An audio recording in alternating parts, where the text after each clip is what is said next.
নমস্কার। সনাতন ধর্মীয় তিথি ও তিথিবিহীন পূজা, অর্থাৎ যেসব পূজা আমাদের তিথিতে নিয়মিতভাবে করার নির্দেশ শাস্ত্রেতে দেওয়া আছে, ধর্মীয় গ্রন্থে উল্লেখ আছে, সেই পূজা তিথি ছাড়া কীভাবে হয় সেই সম্পর্কে বলবো।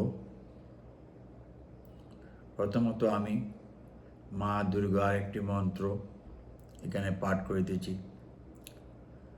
যা দেবী সর্বে ভূতেষু শক্তিরূপেণ সংস্থিতা নমস্তস্যৈ নমস্তস্যৈ নমস্তস্যৈ নমো নমঃ। সনাতন ধর্মাবলম্বী ও জগতের সকল সম্প্রদায়কে অগ্রিম শারদীয় শ্রদ্ধা, সম্প্রীতি, ভালোবাসা ও শুভেচ্ছা জানিয়ে শরৎকালে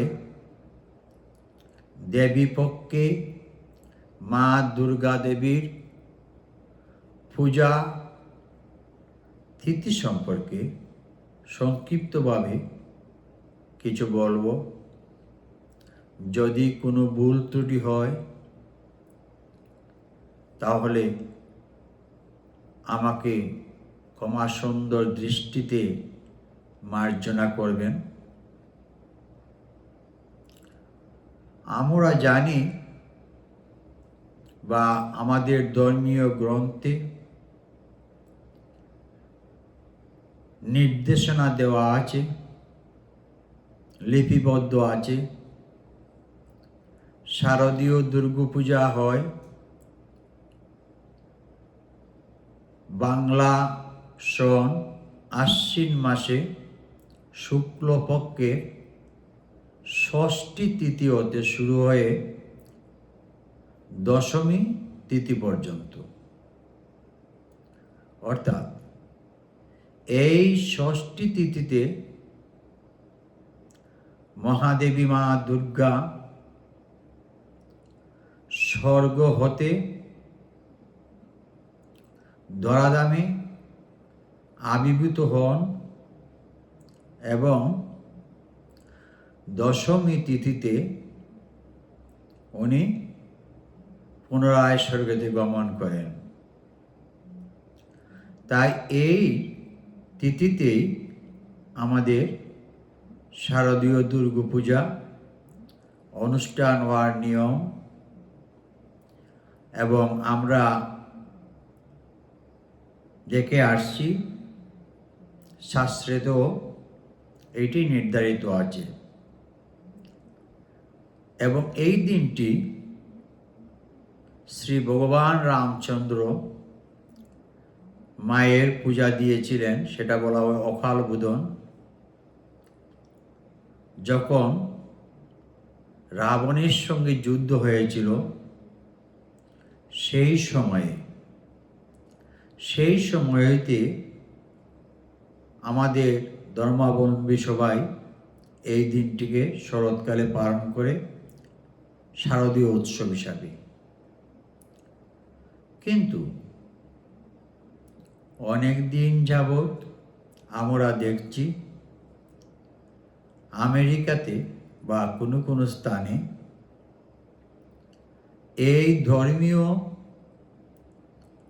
তারিখ ও নিয়মের পরিবর্তন করে কেউ কেউ তাহাদের নিজ সুযোগ সুবিধা অনুযায়ী যদিচ্ছামতো মা আগমনের পূর্বে বা চলে যাওয়ার পরে পূজা করিতেছেন এবং তাহাদের সাথে সহজ সরল ভক্তবৃন্দ পূজায় যোগদান করিতেছেন।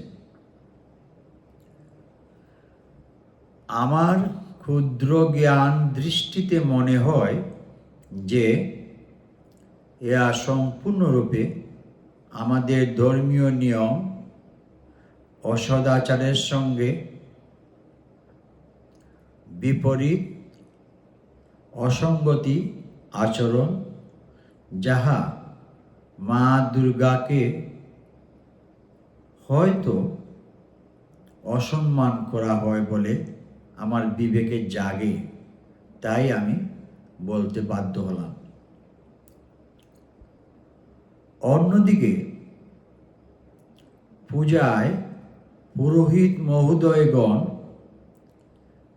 কি করে মা দুর্গা আগমনের পূর্বে বা চলে যাওয়ার পরে ষষ্ঠীতে দশমের মন্ত্রগুলি অন্য তিথিতে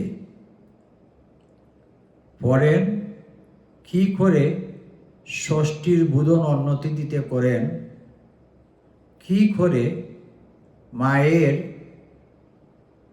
বিসর্জনের পর আবার ষষ্ঠী পূজা হয়, কি করে ষষ্ঠী পূজার আগে মায়ের বিসর্জন হয়, ইহা সম্পূর্ণরূপে অসঙ্গতিপূর্ণ। এই পুরুত মহোদয়গণ কি একবারও চিন্তা করেছেন যে এই অপরাধের ভার তিনি ও তাহার বংশধরগণ হয়তো বহন করতে হতে পারে, এবং যাহারা উযুগে এইভাবে পূজা করিতেছেন, যদি মা অসন্তুষ্ট হন, রুষ্ট হন, তাহার অভিশাপ নিজ নিজ জীবনে অথবা প্রত্যেকের জীবনের পরবর্তী বংশধরগণ বহন করতে হতে পারে।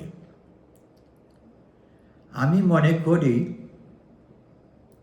ইহা একদিকে যেমন অপরাধ, অন্যদিকে নিজ ধর্মীয় সদাচারের বিকৃতি রূপ সৃষ্টি করা। তাই আমি সবিনয় অনুরোধ করছি, নিজেকে একটু চিন্তা করে নিজের বিবেকে একটু ভাবুন। অনেকে অজুহাত তুলে বলেন প্রবাসে নিয়ম নাস্তিক, সুযোগ সুবিধা নাই। আমার মনে হয় এরা শুধুই একটা অজুহাত। কেননা যেখানে ধর্মে বর্ণিত আছে তেরাত্রি অতিবাহিত হলে সেই স্থানকে আর প্রবাস ভাবিও না, অথচ আমরা অনেক ভাগ্যবান, অনেকেই পরমেশ্বরে মা দুর্গার অশেষ কৃপায় এই দেশের নাগরিক, দীর্ঘদিন যাবৎ বসবাসরত অবস্থায় থেকে নিজ নিজ জীবন ধারণের জন্য সব কিছুই আমরা করেছি বা করিতেছি। ঈশ্বরের অশেষ কৃপায় আমরা অনেকে প্রতিষ্ঠিত আছি, কিন্তু আমরা এমনই অকৃতজ্ঞ, অস্বার্থপর হয়ে গেছি যে নিজ ধর্মীয় আচরণ বিশিষ্ট কর্মে প্রবাস বলে অজুহাত তুলছি। তাই সকলের প্রতি আমার সবিনয় অনুরোধ, আমরা যে ভুল ভ্রান্তি যদি করে থাকি সেটা ঈশ্বরের উপর, মা দুর্গার উপর নির্ভর করে ছেড়ে দিয়ে ভবিষ্যতে আত্মসংশোধন করে মনোবল নিয়ে, আত্মবিশ্বাস নিয়ে আমরা যদি আমাদের ধর্মীয় কাজগুলা নির্দিষ্ট তারিখে, নির্দিষ্ট তিথিতে, নির্দিষ্ট নিয়মে করি, তাহলে আমাদেরও কল্যাণ হবে, জগতে আমাদের ধর্ম প্রতিষ্ঠিত হবে, আমাদের পরবর্তী প্রজন্মের যারা এই দেশে জন্মগ্রহণ করবে তারাও সঠিকভাবে ধর্মীয় আচরণ পালন করার চেষ্টা করবে। অবশেষে একটা জিনিস মনে রাখবেন, আপনারা সবাই জানেন, সৎ চিন্তার ক্ষয় নাই, অসৎ চিন্তার রক্ষা নাই। তাই আমি অবশেষে সকালের নিকট আবার আমার যদি কোনো ভুল ত্রুটি হয় আমাকে ক্ষমা সুন্দর দৃষ্টিতে দেখবেন, আমাকে নিয়ে কোনো সমালোচনা করবেন না। আমার অনুরোধ রইল আপনাদের কাছে, আমার বিবেকের তাড়নায় আমি এই কথাগুলো বললাম, কারো মনে কোনো কষ্ট নেবেন না। আমি কাউকে কষ্ট দিতে চাইনি, কারো মনে কোনো কষ্ট লাগুক সেটা আমি চাই না। যার যার ইচ্ছার ব্যাপার। শুধু আমার মনে জেগেছে যাহাতে কারো কোনো ক্ষতি না হয়, সবাই যাতে ভালো হয়, সুন্দর হয় এবং ভবিষ্যতে যাতে আমরা একটা সঠিক ধর্মের প্রতি সুন্দরভাবে চলতে পারি, সেই অনুপ্রেরণায়, সেই চিন্তায় আমার কথাগুলো বললাম। এখানেই আমার কথা শেষ করলাম। সবাইকে আবারও শারদীয় শুভেচ্ছা অগ্রিম জানিয়ে এখানে শেষ করছি। নমস্কার।